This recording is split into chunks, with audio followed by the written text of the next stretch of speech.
Na verdade, se nós pegarmos para analisar, qual o grande motivo da contabilidade consultiva não dar certo? Não é que ela é 100%, que ela não tem fundamento, que ela não tem como se operacionalizar no Brasil.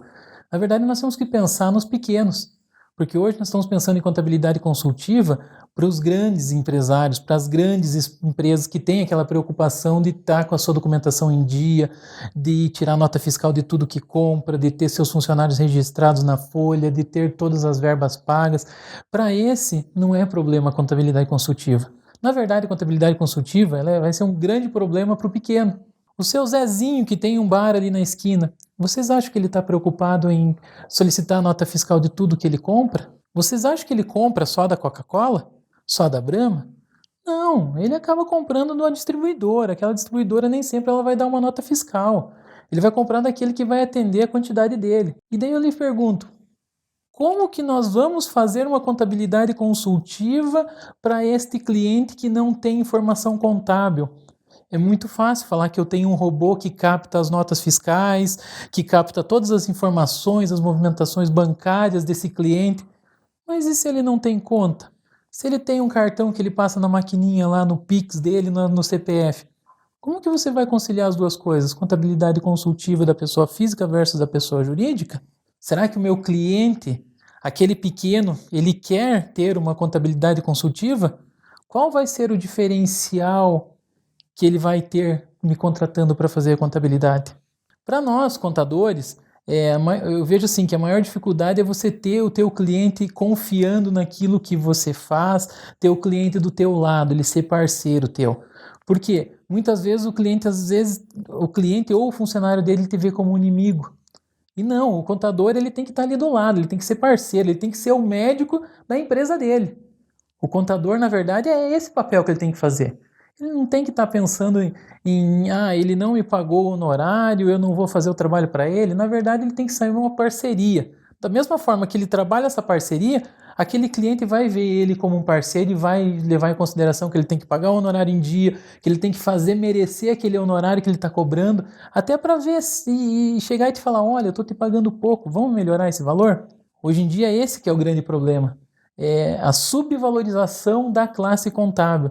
Aquela figura ainda do guarda-livros, ainda está se mudando aos poucos, mas ainda tem muitos empresários, muitas empresas que eles não estão pensando nisso, eles não estão vendo o contador como necessário. Eles veem o contador como um apurador de DARF. Não vê mais como um guarda-livros, agora é o apurador de DARF, aquela pessoa que me manda o imposto. Na verdade, eu vejo isso me preocupa muito, esse futuro do contador. Por quê?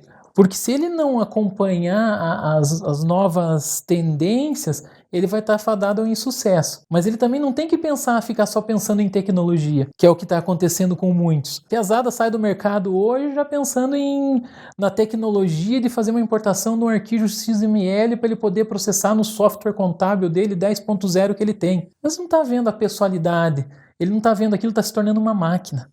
Então, assim, isso me preocupa, aquela conversa, aquela orientação para o cliente dele, que acaba se ficando de lado. E por que fica de lado?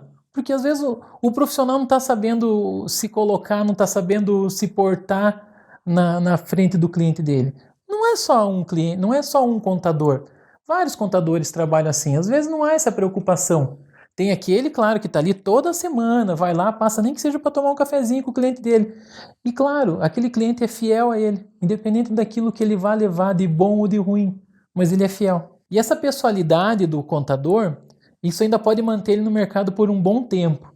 Tá? Por mais que tenham as tecnologias novas, toda essa situação de blockchain, criptomoedas, todas essas novidades que estão surgindo, mas ainda tem aquele cliente que quer atenção, ainda tem o pequeno cliente que ele não tem a organização necessária para poder trabalhar e entregar aquela documentação que ele vai fazer uma contabilidade gerencial. Como eu falei antes, muitas vezes ele nem quer que nós façamos uma contabilidade gerencial, ele só quer atenção, ele só quer estar ali, alguém ter um ombro para poder conversar e tirar uma dúvida. É isso que eu vejo como ainda fundamental do contador. A impessoalidade, a máquina muito bem agiliza, ganha tempo, aumenta a produtividade, mas em alguns casos não é só a produtividade que vale. Também tem a questão do eu estar presente. Eu vejo como estressante às vezes aquele cliente que ele não quer se ajudar. Ele só quer te levar a informação, mas ele não quer te dar aquela informação para você poder processar. Ele não quer te subsidiar de dados. Ele simplesmente chega para você depois que ele já fez. Daí você tem que pegar e se desdobrar em vários ali para tentar resolver uma situação que está praticamente impossível de resolver. Eu acho que isso é uma das situações que mais estressa nós contadores hoje. Além disso, também tem toda essa parafernália de obrigações fiscais que toma um tempo tremendo, mas isso você ainda consegue resolver, porque os nossos softwares acabam dando conta de fazer, de entregar, de processar isso tudo em dia. Mas o que mais decepciona, eu acho que é isso. Essa falta de comunicação, essa falta de preocupação com aquele contador. Tem casos que você liga, você pede, você implora pelo teu cliente para ele poder te mandar uma nota fiscal, para você poder mandar um imposto sequer para ele, mas você não tem esse resultado. Você fica ali no vácuo muitas vezes, tendo que entregar uma declaração sem movimento para poder cumprir aquela obrigação. Isso é legal? Às vezes te decepciona.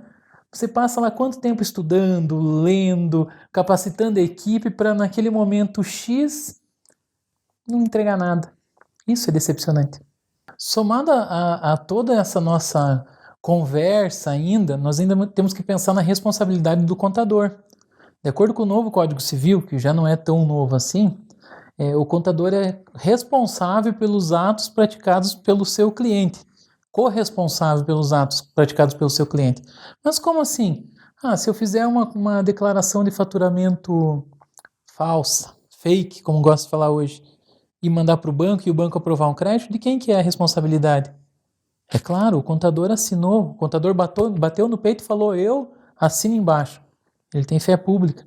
Então, essas são algumas pequenas coisas que vai se somando e muitos contadores não estão preocupados com isso hoje. Isso não vai acontecer, nunca vai chegar em mim, mas chega, está chegando. Hoje em dia o contador está sendo corresponsável também junto com o cliente. E hoje se um estudante chegar e perguntar o que um contador tem que ter para ser um bom profissional, eu vou responder para ele tem que ser uma pessoa carismática, porque ele tem que conquistar o cliente dele. Ele tem que ser uma pessoa que gosta de ler, porque ele tem que ler muito. A legislação muda a cada dia, então ele tem que estar atualizado. Se ele não estiver atualizado, ele fica para trás. E ele tem que ser uma pessoa que ele goste de trabalhar, porque a nossa profissão exige muito mais do que aquelas 8 horas diárias de atenção e de estar ali pensando. E uma das maiores qualidades que ele tem que ter é a integridade e a ética. Por que a integridade e a ética? Nós estamos vendo aí o que o Brasil é de corrupção, de N situações que nós vemos no nosso dia a dia aí na televisão, para quem quiser ver. Então o contador também tem que ser ético. Ele tem que estar ali e ser uma pessoa honesta. O que me move o pensar que eu posso ajudar alguém. Sempre que eu posso ajudar uma empresa, sempre que eu posso estar dando uma solução para um cliente, que eu posso estar trazendo uma redução de imposto, que eu posso estar vendo uma melhoria na empresa dele. Isso que me move, é isso que me dá aquele ânimo de acordar de manhã e vir para o trabalho. A mentalidade do cliente, volto mais uma vez, ela não mudou. O cliente do passado e o cliente de hoje é o mesmo, mas os contadores estão mudando. E nós temos que olhar para frente.